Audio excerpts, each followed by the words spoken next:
제71차 최고위원회 회의를 개최합니다. 역사적인 제2차 북미 정상회담이 오늘 개최됩니다. 이번 회담이 북한의 비핵화를 이루고 한반도 평화를 획기적으로 진전시키는 결정적인 계기가 되기를 기대합니다. 많은 사람들이 스몰 D를 우려하고 있습니다. 즉, 영변 동창리 풍계리의 핵 미사일 폐기와 연락사무소 설치 및 북미 종전 선언을 바꾸는 스몰 D에 대해서 우려가 높습니다.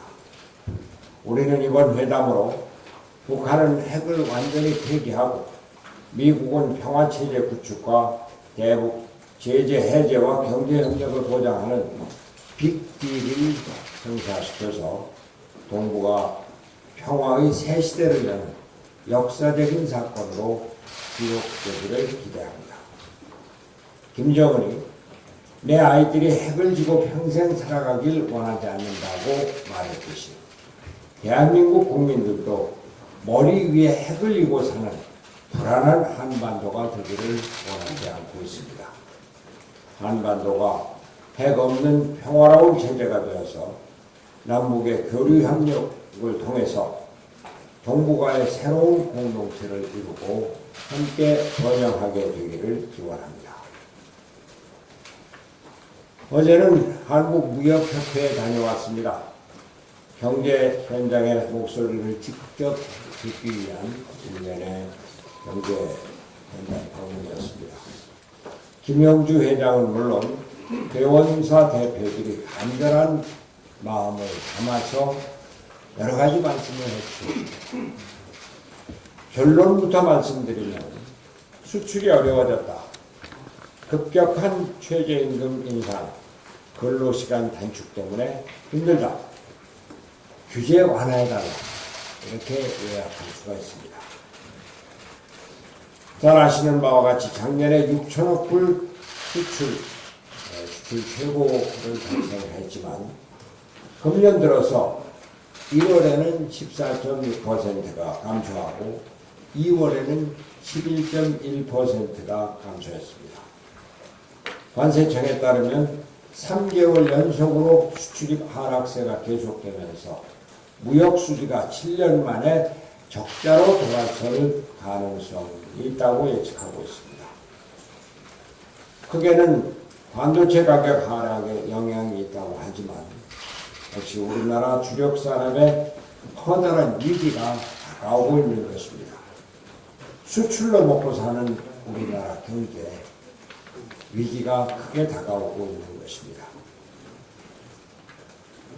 어제 그 자리에 참석했던 기업인들 모두가 52시간 노동시간 규제를 두려워하고 있습니다.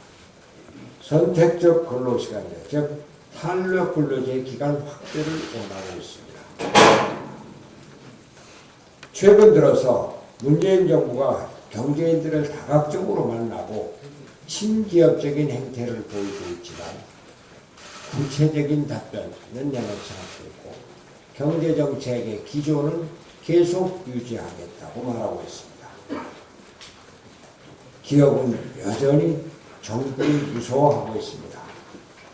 반기업적인 사회 정서를 두려워하고 있습니다. 친노조 지향적인 정부의 경향을 두려워하고 있는 것입니다. 여러 기업인들이 해외 이전을 생각하고 있다고 공개적으로 말을 하고 있었습니다. 세계적인 경기가 후퇴를 하고 있습니다. 이러한 세계 경기의 후퇴보다도 이렇게 정부와 사회의 반기업적인 분위기를 두려워하고 있는 기업들, 이들을 안심을 시키려면 정부는 보여주기 식의 쇼가 아니라 진정한 정책 전환을 해야 합니다. 아니, 철학의 전환이 요구가 됩니다. 이념적인 편향을 버리고 실사구시적인 경제정책을 펴야 합니다. 제가 어제 이용사협회 정기총회에 다녀왔는데 이용사협회 회장이 2월 14일에 청와대에서 열렸던 소상공인 자영업자 대화 모임에 초청을 받았었는데 모임 하루 전날 초청 취소 통지를 받았다고 합니다. 정치적인 취향이 달라서가 아니겠습니까? 이래서는 안 됩니다. 이념적인 편향을 버리고 정치적인 취향을 버리고 시장을 편하게 믿고 기업이 정부를 믿고 일할 수 있도록 그렇게 해서 시장이 활발히 움직이고 기업이 마음 놓고 투자해서 일자리를 만들 수 있도록 철학을 바꿔주기 바랍니다. 이제 문재인 정부는 제발 노동조합이 경제를 쥐고 흔들어서 기업이 망하는 경제 여기서 벗어나게 해주기 바랍니다. 이상입니다. 네, 작년 12월 15일 여야 5당은 연동형 비례대표제로 선거제도 개편을 약속하고 각 당의 원내대표가 서명한 합의문을 국민 앞에 내놓았습니다. 올 1월까지 구체적인 합의 내용을 내놓고 최대한 빨리 선거제도 개편을 통과시키자는 내용이었습니다. 하지만 2월이 다 지나가고 있는 지금도 선거 개혁에 대한 논의는 진전을 이루지 못하고 있습니다. 이렇게 된 데에는 정치 개혁을 거부하고자 하는 마음이 통했던 양당에게 있습니다. 특히 민주당은 처음부터 적극적으로 나서서 야당들과의 협의를 주도하면서 선거 개혁을 이끌어야 했었지만 과거 자신들이 당론으로까지 채택했던 연동형 비례대표제를 거부하면서 시간을 끌었습니다. 그러나 이제 와서 선거법 개정안을 위한 패스트트랙을 언급하기 시작했습니다. 대화를 통한 합의 노력을 제대로 하지 않고 민주당으로서는 할 만큼 했다는 정치적 인식만 주려는 의도가 있는 것입니다. 그러면서 그동안 민주당이 주장해왔던 각종 법안을 패스트트랙에 연계하는 정략적인 모습도 보이고 있습니다. 여당으로서의 책임감을 찾아볼 수가 없습니다. 한국당도 다르지 않습니다. 선거 개혁에 대한 합의 내용을 지킨 적도 없고 그런 노력도 전혀 보여주지 않고 있습니다.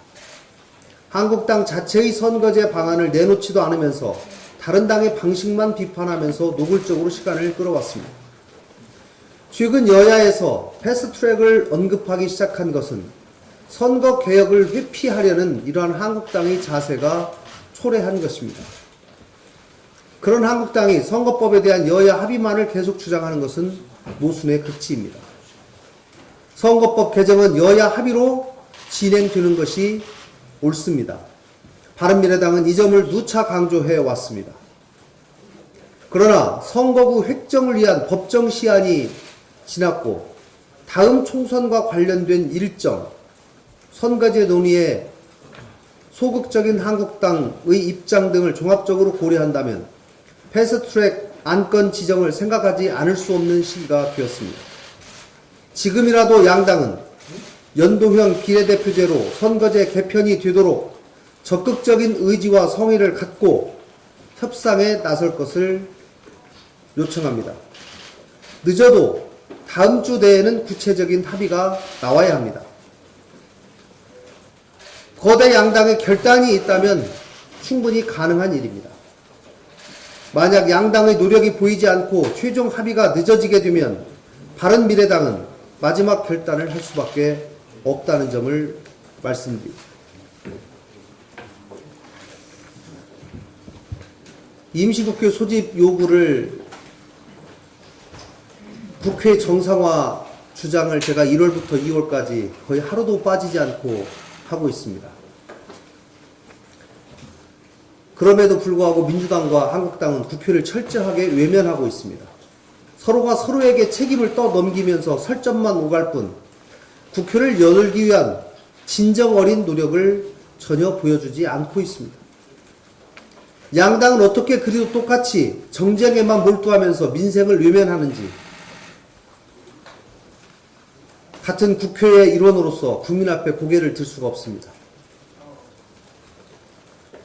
민주당과 한국당이 단 한 번만이라도 국민과 국가 경제를 생각한다면, 민생의 고단함을 생각한다면 이렇게까지 하지는 않을 것입니다.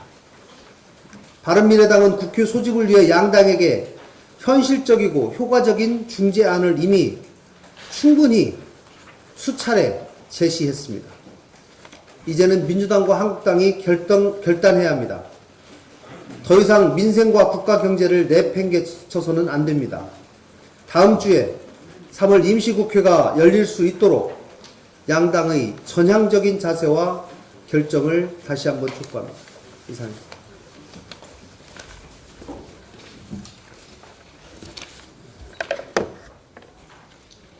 네, 저도 또 두 가지 말씀을 드리겠습니다. 우선 국방위와 외통위 등 국회 외교안보 상임위는 조건 없이 즉각 개최해야 합니다. 오늘 북미 정상회담은 한반도 미래 50년을 좌우할 매우 중요한 분기점이 될 것입니다. 어떤 식으로 결론이 나든 우리를 둘러싼 안보 환경은 큰 변화를 겪을 것입니다. 문제는 우리 내부입니다.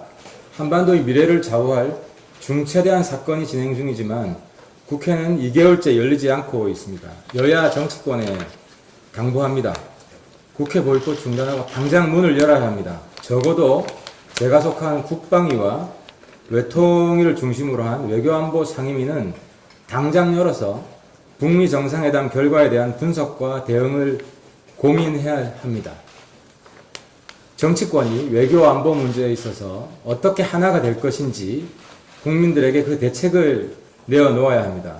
이번 북미 정상회담 우리가 힘을 모으냐 아니면 정쟁만 반복하느냐에 따라 대한민국의 위기가 될 수도 있고 큰 기회가 될 수도 있습니다. 여야 정치권에 다시 한번 힘을 모으자고 간곡히 호소합니다. 홍익표 의원에 대해서 한번 말씀드리겠습니다. 홍익표 의원들은 우리 20대 청년들의 명예를 심각히 훼손한 것도 모자라서 그 20대들을 지키려고 한 저 하태경을 고소까지 한다고 합니다. 어제 민주당 수석대변인 홍익표 의원이 저를 명예훼손으로 고소하겠다고 밝혔는데요. 발단은 민주당의 원내대표가 홍익표 의원, 서른 의원의 20대 청년에 대한 발언에 대해서 사과하면서부터입니다. 홍 대변인은 지난 15일 토론회에서 지난 정권에서 1960년, 70년대 박정희 시대를 방불케 하는 방공교육으로 아이들에게 적대감을 심어줬기 때문에 20대가 가장 보수적이다는 요지 발언을 했고요. 서른 의원은 20대가 정부에 대한 지지율이 낮은 원인 중 하나가 이명박, 박근혜 정부의 교육이라고 말했습니다. 청년들은 당연히 분노했고 이 분노에 놀란 원내대표가 사과까지 했는데 홍익표 의원만은 아직까지 자기가 무엇을 잘못했는지 전혀 반성하지 않고 청년들을 모독하는 것에 대해서 사죄의 발언 하나 없습니다. 진짜 명예훼손은 제가 한 것이 아니라 홍익표 의원이 한 것입니다. 정권 출범부터 지금까지 강력한 지지를 보내줬던 청년들을 이제 와서 잘못된 교육을 받아 뭔가 문제가 있는 사람들로 취급한 게 바로 청년들의 명예훼손을 한 게 아닙니까? 그리고 저를 고소한 명분은 신나치 발언인데요. 어제는 홍익표 의원이 본인이 신나치 발언을 많이 한 것처럼 이야기하다가 오늘 아침 라디오 인터뷰에서는 본인이 신나치 발언을 한 것인지 안 한 것인지 애매하게 이야기를 했는데요. 제가 홍익표 의원 발언 가져왔습니다. 25일 국회 정론관 백풀에서 한국 청년들의 보수화를 이야기하면서 유럽의 신나치 현상 언급을 했습니다. 그래서 이 한국 청년들의 보수화를 이야기를 하면서 왜 유럽의 신나치 현상을 언급하느냐. 이 언급은 부적절하다는 비판을 제가 어제 한 것입니다. 이 정도 했으면은 대한민국 청년들한테 사죄하는 게 먼저입니다. 저까지 명예훼손으로 고소한다면 대한민국 청년들은 더욱더 분노할 수밖에 없습니다.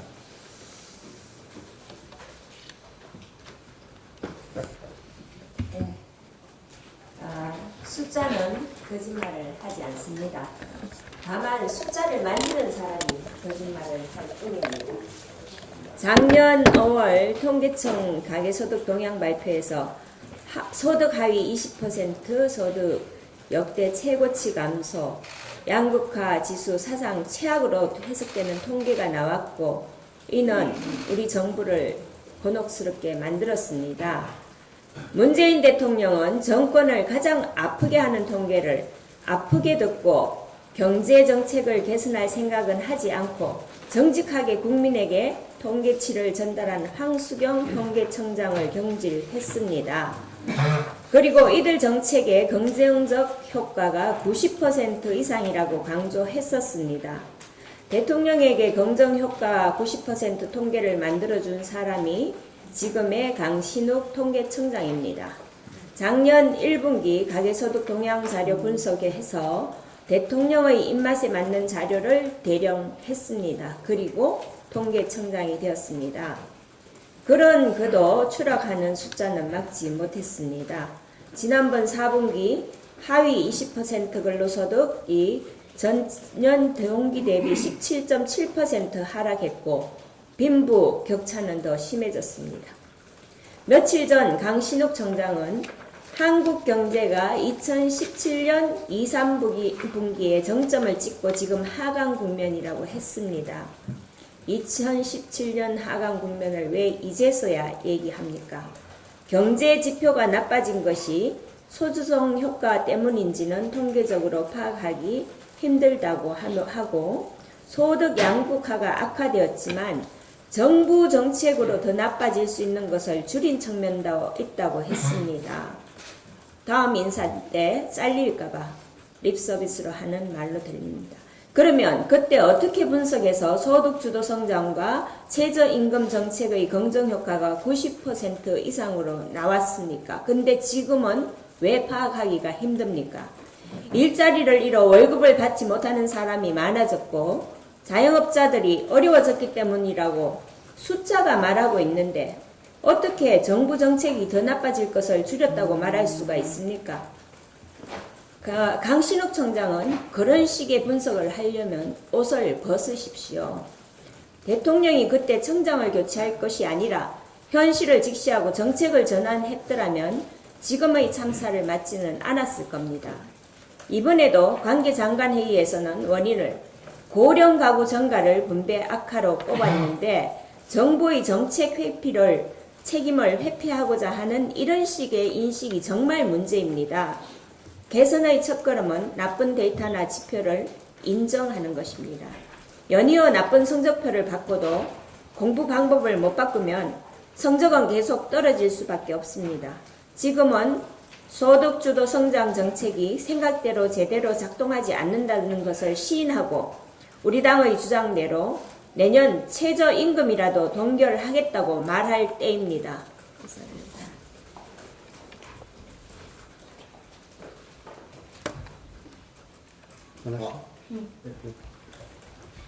네. 재정개혁 시기는 2018년 4월 2년을 이어갈 재정개혁 로드맵을 수립하겠다며 출범했습니다.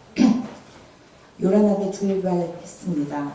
그러나 특이의 최종 보고서인 재정개혁 보고서는 100년 로드맵을 고사하고 16페이지짜리 부실 보고서를 제출했습니다.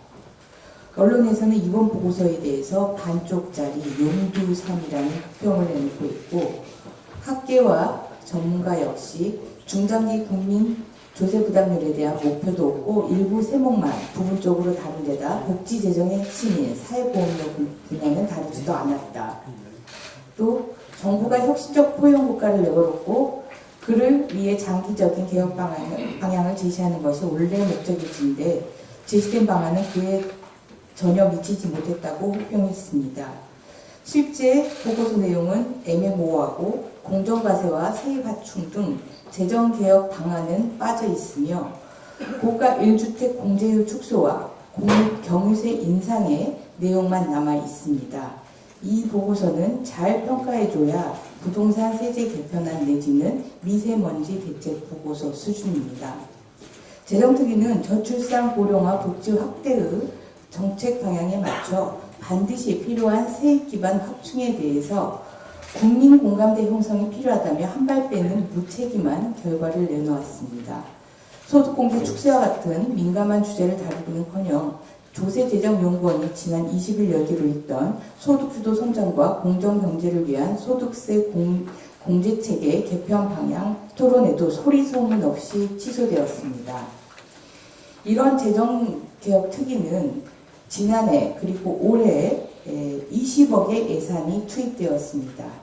결국 16페이지 부실 보고서의 한 페이지당 생산비가 무려 1억 2,500만 원에 달한 것입니다. 정부는 2023년까지 330조 이상을 투입해 고용, 교육, 소득, 건강 등 분야에서 포용적 사회보장 체계를 구축하겠다는 제2차 사회보장 기본계획을 발표했으나 이 발표가 실행을 전제로 하지 않은 발표만을 위한 발표였다라는 부분들이 반증되고 있습니다. 다른 공개 발언 없습니다. 그러면 저희를 비공개로 진행하겠습니다.